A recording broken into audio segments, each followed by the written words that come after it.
রাজপথে নেমে আসেন। আমি আমার আওয়ামী লীগের যারা নেতা আছেন, আমার বঙ্গবন্ধু সৈনিক যারা, তাদেরকে আমি আহ্বান করেছি আপনারা রাজপথে নেমে আসেন, চুপ করে থাকবেন না, আপনারা কিছু একটা করেন।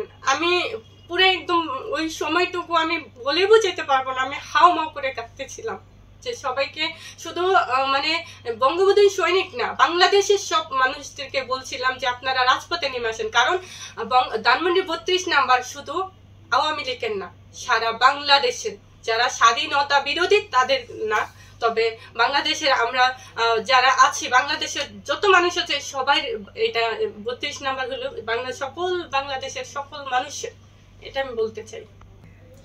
তারা বলেছে আমাদের নেত্রীর কোনো কথা ছাড়া আমরা কিছু করবো না, নেত্রীর যখন নির্দেশনা আসবে সে অনুযায়ী রাজপথে নামবো, সেই অনুযায়ী যা করতে হয় সেটাই করব।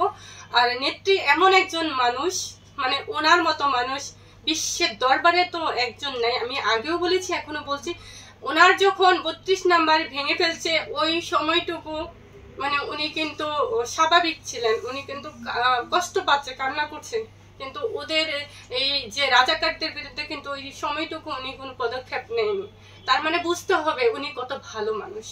বাংলাদেশের সকল মানুষের উদ্দেশ্যে বলছি, আপনারা দেখেছেন ইলিয়াস এবং পিনাকি, এই দেশ আপনার আমার সকলের, এই দেশ কোনো রাজাকারের নাই, এই দেশ কোনো জারজ সন্তানের না।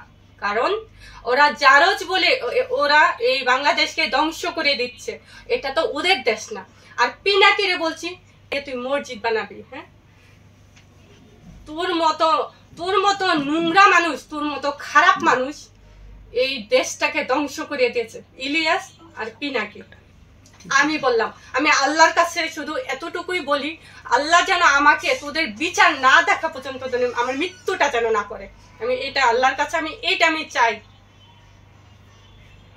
দেশের সকল মানুষের উদ্দেশ্যে আমি বলতে চাই, দুজন বড় রাজাকারের সঙ্গে আজকে তাদের সম্পর্কে আপনাদেরকে বলি।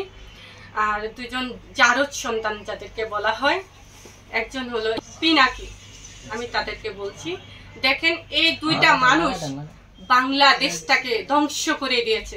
আমার জননেত্রী শেখ হাসিনার সাজানো বাংলাদেশ একদম চক্রান্ত ষড়যন্ত্র করে দেশকে ধ্বংস করে দিয়েছে, দেশকে শেষ করে দিয়েছে। আর পিনাকি তোকে বলছি, তুই যে ধানমন্ডির 32 নাম্বার ভেঙে কি বলবে মসজিদ তৈরি করবি বলছিস, এটা কি তোর আব্বার বাড়ি?